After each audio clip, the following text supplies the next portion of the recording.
Welcome to Sasi media. மக்களே, ஒரு சந்தோஷமான ஒரு நியூஸ். அதாவது சபரி வந்து ஃபைனலுக்கு போயிட்டாரு. எப்படி அரோரா நேற்று ஃபைனல் போனாங்களோ அதே போல் சபரியும் போயிட்டாரு. அது என்ன அப்படிங்கிறதையும், வியானா வீட்டுக்குள்ளே வந்திருக்காங்க. அதுக்கப்புறம் அரோரா ஒரு விஷயம் பண்ணியிருக்காங்க. பிரஜன் வந்து சபரியை பற்றி பேசியிருக்காரு. இப்படி நிறைய விஷயங்கள் சபரி சார்ந்து தான் இந்த வீடியோவில் நம்ம பேச போகிறோம். லைக்கை போட்டுங்க. சந்தோஷமான நியூஸ். லைக்கை போட்டுட்டு ஹைப்பை தட்டி விட்டுருங்க. புது ஆளாக இருந்தால் சப்ஸ்கிரைப் பண்ணிடுங்க.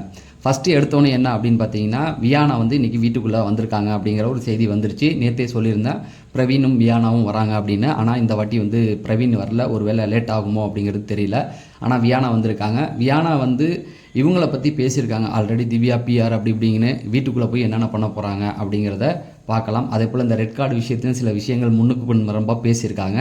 அதையும் அவங்க எப்படி வீட்டுக்குள்ளே பேச போகிறாங்க அப்படிங்கிறதையும் பார்த்துடலாம். அதெல்லாம் அடுத்தடுத்து நடக்கும். அடுத்தது கேஷ் பாக்ஸ் வந்து வீட்டுக்குள்ளே வந்தாச்சு. அதாவது ஸ்டார்டிங் வந்து தொடங்கியாச்சு. எவ்வளோ அமௌண்ட்லாம் தெரியல, வச்சாச்சு அப்படிங்கிற ஒரு செய்தியும் வருது. இப்போ இந்த கேஷ் பாக்ஸை யார் எடுக்க போகிறா அப்படிங்கிறது தான் பிரச்சனையே சொல்லியிருந்தார். சாண்ட்ரா தான் எடுக்க போகிறாங்க அப்படிங்கிற மாதிரியும் சொல்லியிருந்தார். அவங்க இப்போ அமௌண்ட் நிறையா இருந்தால் எடுத்துருவாங்க அப்படிங்கிற மாதிரி. அதுதான் உங்கள் பிளான். நீங்கள் வந்து வீட்டுக்குள்ளேயே சொல்லிட்டு போயிட்டீங்க பிரஜன், அவங்கள வந்து கேஷ் பாக்ஸை எடுக்கணும்னு. அவங்களுக்கு மணி ரிலேட்டடாக நிறைய பிரச்சனைகள் இருக்கனால அவங்க கண்டிப்பாக எடுப்பாங்க அப்படிங்கிறது அவங்களுக்கு தெரிஞ்சு போச்சு. ரெண்டாவது, இதை எப்படி எடுத்துகிட்டு போகிறாங்க. போன வாரி ஜாக்லின் வந்து இதில் தான் வந்து மாட்டிக்கிட்டாங்க. வெளியில் போயிட்டு உள்ளே வர முடியல. ஸோ கண்டிப்பாக இந்த வாட்டியும் வந்து ஏன்னா டிஆர்பி ஏற்றுறதுக்காக நிறைய விஷயங்கள் பண்ணுவாங்க அப்படிங்கிறதுனால இந்த வாரத்தை பரபரை பார்க்கணும். இல்லைனா வெளியில் போன விஷயங்கள் வந்து அதையே போட்டு அடிச்சுக்கிட்டு இருப்பாங்க இல்லையா. அதனால் பரபரை பார்க்குறதுக்காக ஏதாவது புதுசாக ஒரு கேம் வைப்பாங்க அப்படிங்கிற மாதிரி தான். சரி, இப்போ சபரியை பற்றி வெளியில் நிறைய நெகட்டிவ் நியூஸை வந்து கிளப்பி விட ஆரம்பிச்சிட்டாங்க. நேற்று நைட்டே ஒரு வீடியோவில் நான் சொல்லியிருந்தேன். அதாவது சில பிஆர் குரூப்புகள் என்ன பண்ணிட்டாங்க, அவங்க செஞ்ச தப்பை மறைக்கிறதுக்காக இவரை காலி பண்ணணும். அதாவது இவரும் கண்ணில் அடித்தார்ல அப்படிங்கிற மாதிரியான சில விஷயங்களை பேசிக்கிட்டு இருக்காங்க. நான் சிம்பிளாக சொல்லிடுறேன். அதாவது அவர் டாஸ்க்குக்காக பண்ணார், எந்த பிளானும் போடலை. ஆனால் இது ரெட் கார்டு வாங்கிட்டு போனவங்க பிளான் பண்ணி அடித்தாங்க, டாஸ்க்குக்காக பண்ணலை அப்படிங்கிறது தான் இங்கே பிரச்சனையே. சரி, சபரி அடித்த உடனே அவங்களுக்கு வந்து உடனே டாக்டர் வந்தாங்க. அவர் போய் மன்னிப்பு கேட்டார். அவங்க நான் ஐ எம் ஓகே அப்படின்னு சொல்லி சம்மந்தப்பட்டவங்க ஏஞ்சி வந்து நின்னாங்க. ஆனால் இவங்க பண்ணும்போது, இப்போ ரெட் கார்டு வாங்கிட்டு போனாங்க இல்லையா, அவங்க பண்ணும்போது சம்மந்தப்பட்டவங்கள்ட்ட சாரி கேட்கல. அவங்க வந்து மெடிக்கல் இஷ்யூக்கு போனவங்க ஓகேவும் இல்லை அப்படிங்கிற இந்த ரெண்டு விஷயத்தை நீங்கள் கணக்கில் எடுத்துங்க. அவங்க நெகட்டிவாக பேசுகிறவங்க பேசிட்டு தான் போவாங்க. அதை பிரஜன் வந்து ஷேடோ பிஆர் அப்படிங்கிருக்காரு. அதாவது ஒருத்தவங்க செஞ்ச தப்பை மறைச்சிட்டு இன்னொருத்தவங்க செஞ்ச தப்பை தூக்கி ஹைலைட் பண்ணி அந்த பழைய விஷயத்தை மறக்கடிக்கிறதுக்காக பண்ணுற விஷயம் அப்படின்னு சொல்லி பிஆர் குரூப் வந்து பிரஜென்ட்டே அப்ரோச் பண்ணாங்களாம். நீங்கள் உள்ளே போங்க, இப்படி போனீங்கன்னா இந்த மாதிரியான விஷயத்தை நாங்கள் பண்ணுவோம். நீங்கள் ஏதாவது தப்பு பண்ணிட்டீங்கன்னா அதை மறைச்சிட்டு நாங்கள் வேறு ஒருத்தவங்க செஞ்ச தப்பை எடுத்து ஹைலைட் பண்ணி காமிச்சு அவங்கள டேமேஜ் பண்ணுவோம், உங்களை விட்டுடுவாங்க அப்படிங்கிற மாதிரிலாம் பண்ணாங்களாம். அதை வந்து பிரஜன் சொல்லியிருந்தார். ஓகேவா, இது ஒன்று முடிஞ்சிருச்சு. அடுத்தது பார்த்திங்க அப்படின்னா, அரோராவும் இவங்கெல்லாம் வந்து பெட்ரூமில் நேற்று நைட்டு பேசிக்கிட்டு இருந்தாங்க. ரொம்ப பெருசாலாம் போல் இந்த ஒரு விஷயந்தான் போச்சு. அரோரா என்ன பேசுகிறாங்க அப்படின்னா, நான் வெளியிலேயே போயிருந்தா நிறைய பேசினாங்க. ஆனால் திரும்ப அந்த ரெட் கார்டு விஷயத்தெல்லாம் தூக்கிட்டு வர வேண்டாம். அதில் சபரியை பற்றி ஒரு விஷயம் பேசினாங்க. இந்த வாரம் நான் வந்து வெளியில் போகிறதா இருந்தால், அரோரா சொல்கிறாங்க, வெளியில் போகிறதா இருந்தால் என்னுடைய டிக்கெட்டு ஃபினாலாவை வந்து நான் சாண்ட்ராவுக்கு கொடுத்துட்டு போயிருப்பேன் அப்படிங்கிற மாதிரியான. ஏன்னா அவங்க வந்து நிறைய பிரச்சனைகள் பார்த்தது இதை எல்லாத்தையும் சொன்னாங்க. எங்களுக்கு என்ன தோணுச்சு அப்படின்னா, நீங்கள் போகிறதா இருந்தால் சபரிகிட்ட கொடுத்துட்டதில் போயிருக்கணும். ஏன்னா உங்களுக்காக நின்னது அவர் தானே. உங்களுக்கு அவர் நினச்சிருந்து உட்காந்துருந்தா உங்களுக்கு அது கிடச்சிருக்காது. அப்படி இருக்கும்போது நீங்கள் வந்து இன்னொருத்தவங்களுக்கு கொடுத்துட்டு போகிறோன்னு சொன்னது எனக்கு வந்து ஷாக்காக இருந்தது. உங்களுக்கு எப்படின்னு தெரியல. ஸோ அதை கமெண்ட் செக்ஷனில் சொல்லிடுங்க. இதுவும் முடிஞ்சிருச்சு. அடுத்தது பார்த்தீங்க அப்படின்னா, சபரி எப்படிங்க ஃபைனல் போயிட்டான், என்ன விஷயம் அப்படின்னு சொல்லி கேட்டிங்கன்னா, அதாவது நல்லவனுக்கு நல்லதே நடக்கும் அப்படின்னு சொல்லுவாங்கள்ல, அந்த மாதிரியான ஒரு விஷயந்தான் நடந்திருக்கு. அதாவது இன்றைக்கி வந்து எல்லாருமே எதிர்பார்த்தது எப்படின்னா, எல்லாருமே வந்து நாமினேஷன் கிடையாது, எல்லாருமே வரணும், அதுதான் ரூல். இது வரைக்கும் வந்த பிக் பாஸ் இதுலேயே எல்லாரையும் நாமினேஷனில் கொண்டு வந்துருவாங்க அப்படிங்கிறது தான். அப்படி இன்றைக்கி எல்லாருமே எதிர்பார்த்தோம். ஆனால் என்ன ஆச்சு அப்படின்னா, இன்றைக்கி நாமினேஷன் ப்ராசஸ் வீட்டுக்குள்ளே போயிருக்குது. ஒருத்தவங்க ஒருத்தரை நாமினேட் பண்ணியிருக்காங்க. அப்படி பண்ணும் பொழுது சபரியை யாருமே நாமினேட் பண்ணலை. அதாவது சபரியை நாமினேட் பண்ணாமல் அரோரா வந்து நாமினேட் பண்ண முடியாது, சபரியை நாமினேட் பண்ணலை. அப்படி இருக்கும்போது மற்றவங்கெல்லாம் வந்துட்டாங்க, சபரி வரலை அப்படிங்கிறது தான். இதுலேருந்து என்ன அப்படின்னு பார்த்தீங்கன்னா, சபரி வந்து ஃபைனலுக்குள்ளே போயிட்டார். ஏன்னா அடுத்த வாரம் கடைசி, அடுத்த வாரம் வந்து யாரும் நாமினேட் கிடையாது, எல்லாருமே நாமினேட் ஆகி தான் போகணும். ஏன்னா ஃபைனல் இல்லையா, ஒருத்தவங்களா வெளில கப்பை வாங்கிட்டு வெளியில் போகிறது தான் இது கடைசி இதுன்றதுனால சபரியை யாரும் பண்ணலை. அதுக்கான காரணம் ஒன்று தான், போன வாரம் அவர் நடந்துக்கிட்ட விதம், யாருமே அவரை நாமினேட் பண்ணலை அப்படிங்கிறது தான். இதில் சாண்ட்ரா அவர்களுக்கு ஒன்று சொல்லணும்.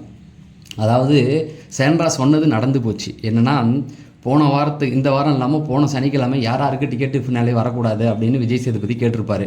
அப்போ சாண்ட்ரா ஏஞ்சி சொல்லுவாங்க, சபரிக்கு வரக்கூடாது, அவன் வீட்டுக்குள்ளே ஒன்றுமே பண்ணலை, அதனால் எனக்கு வரலனாலும் அவனுக்கு வரக்கூடாது அப்படிங்கிற ஒரு கருத்தை தெரிவித்தாங்க. ஸோ அவங்க நினச்சதை சாதிச்சிட்டாங்க இல்லையா. அதாவது அவன் ஃபைனலுக்கு டிக்கெட்டு ஃபினாலே வின் பண்ணாமல் இருந்ததுக்கு காரணமே அவங்க தான். அவங்க நினச்ச அந்த ஒரு விஷயத்தை சாதிச்சிட்டாங்க அப்படிங்கிறது தான். ஸோ எல்லாருமே எதிர்பார்த்தது டிக்கெட் டு ஃபினாலே வின் பண்ணுவார்னு எதிர்பார்த்த நேரத்தில் அவங்களுக்கு ஒரு சின்ன பிரச்சனை வந்து இவர் அவங்கள காப்பாற்றுறதுக்காக போய் நின்னார். அவங்களே வெளியில் வந்து கேட்டாங்க, ஏண்டா இறங்கி வந்த, நீ நேரம் டிக்கெட்டு ஃபினாலே வின் பண்ணியிருப்பலடா அப்படின்னு கேட்கும்போது ஒரு வார்த்தை சொன்னார், என் அக்காவுக்கு இப்படி ஒரு பிரச்சனை இருந்தால் நான் காரில் உட்காந்துருப்பேனா அப்படிங்கிற ஒரு வார்த்தையும் அவர் கேட்டார். ஸோ சாண்ட்ரா இதுலேருந்து ஒன்று புரிஞ்சுக்கிங்க, நம்ம ஒருத்தவங்களை எவ்வளோ வேணாலும் விருப்ப தூக்கி தள்ளலாம், ஆனால் அவங்க நமக்கு தொடர்ந்து அன்பை கொடுத்துக்கிட்டு இருக்காங்க அப்படிங்கிறத அவங்க புரிஞ்சுக்கணும். ஸோ சாண்ட்ராவுக்கு அவர் வந்து வார்த்தையால் பதில் கொடுக்காம செய்கையால் பதில் கொடுத்துட்டாரு அப்படிங்கிறது தான். சரி, இதுதான் என்னை பொறுத்த வரைக்கும் என்ன நான் நினைக்கிறேன் அப்படின்னா, எல்லாருமே போன வாரம் எதிர்பார்த்தது என்ன அப்படின்னு பார்த்தீங்கன்னா, அவர் தான் டிக்கெட்டு ஃபினாலே வின் பண்ணுவார் அப்படிங்கிறது. அதை தாண்டி எல்லாருடைய பிரச்சனைக்கும் போய் நின்னார் அப்படிங்கிறது தான். ஃபஸ்ட்டு டாஸ்கில் வந்து அந்த 2 பொண்ணுங்களுக்காக விடிய தூங்காமல் நின்னார். 2வது டாஸ்கில் பெரிய பிரச்சனைகள் வந்தது. இன்றைக்கி வந்து வெளியில் போன ஒரு பொண்ணு வந்து என்ன பண்ணுறாங்கன்னா, சபரி அடித்ததுக்கு வந்து டிக்கெட் டு ஃபினாலே, சபரி அடித்ததுக்கு ரெட் கார்டு கொடுக்கல, நான் அடித்ததுக்கு கொடுத்தாங்கன்ற மாதிரியான வேலைகளை பார்க்குறாங்க. அன்னைக்கு கமருதீன் 2வது டாஸ்க் அப்போ உங்களை அடிக்க வரும்பொழுது அங்கே போய் தடுத்து நிறுத்தி, அவன் உண்மையாகவே வந்த ஃபோர்ஸுக்கு கமருதீன் உங்களை அடிச்சிருப்பாப்புல, ஆனால் நிறுத்தி அந்த வீட்டுக்குள்ளே யாரும் சத்தம் போடலை, எல்லாம் தடுத்து தான் நிறுத்தினாங்க. இவன் மட்டும்தான் வாய்ஸை ரைஸ் பண்ணி கமருதீனை நிறுத்தினது அவர் தான். ஆனால் அந்த ஒரு நல்ல மனுஷனை தான் நீங்கள் வெளியில் போய் இப்போ கேவலப்படுத்திக்கிட்டு இருக்கீங்க. நல்லவனுக்கு நல்லதே நடக்கும் அப்படிங்கிறது தான். சரி, அந்த ஒரு விஷயம் நடந்தது. அதுக்கப்புறமேட்டுக்கு அடுத்து கில்லர் காயின் டாஸ்க் வந்தது, பிடிச்சி அமுக்குனாங்க, எதுவுமே சொல்லலையே, யாரையுமே எந்த குறையுமே சொல்லாமல் தூக்கி போட்டு அவர் வந்துட்டார். ஓகே, இதுதான் உங்கள் பிளானான்னு வந்துட்டார். அடுத்தது கடைசி டாஸ்கில் காரில் நடந்தது உங்களுக்கே தெரியும். அங்கேயும் நிறைய பிரச்சனைகள் வந்தாலும் தான் ஜெயிக்க வேண்டிய ஒரு இடத்த தூக்கி போட்டுட்டு ஓடி போய் நின்று அவங்களுக்காக சப்போர்ட் பண்ணதாக இருக்கட்டும். இன்றைக்கி அரோரா சொல்கிறாங்கல்ல, நான் இந்த வாரம் வெளியில் போகிறதா இருந்தால் நான் வந்து சாண்ட்ராவுக்கு கொடுத்துட்டு போவேன் அப்படிங்கிற மாதிரியான ஒரு விஷயத்த சொன்னாங்க டிக்கெட்டு ஃபினாலே.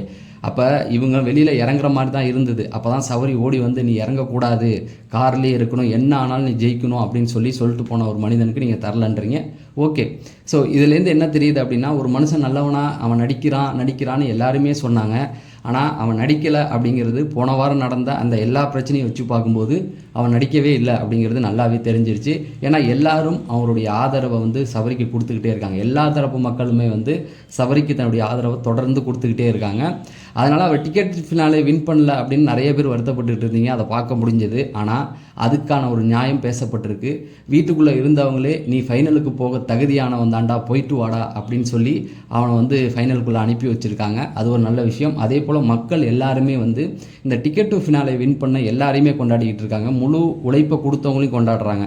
அரோராவுக்கு வந்து முழு உழைப்பை கொடுத்தாங்க, அவங்களையும் பாராட்டுறாங்க. 2வது சுபிக்ஷாவும் போராடினாங்க. அவங்க நேற்று வெளியில் போகும்போது கூட நிறைய பேர் வருத்தப்பட்டாங்க, இந்த பொண்ணு வந்து டிக்கெட்டு ஃபினாலே ஜெயிச்சிருக்கணும் அப்படின்னு. அதே போல் சபரிக்கும் வந்து ரொம்ப வருத்தப்பட்டாங்க. ஆனால் அந்த தெய்வமோ இல்லது இயற்கையோ அவரை கொண்டு போய் ஃபைனலில் நிறுத்திடுச்சு. அதாவது அரோராவுக்கு அடுத்தது 2வது ஃபைனலிஸ்ட்டாக உள்ளே போயிட்டார் அப்படிங்கிறது தான். ஸோ தொடர்ந்து அப்டேட்டுகள் கொடுப்போம், அதை தெரிஞ்சுக்க நம்ம சேனலில் சப்ஸ்கிரைப் பண்ணுங்கன்னு சொல்லி நான் விடைபெறேன். நன்றி, வணக்கம்.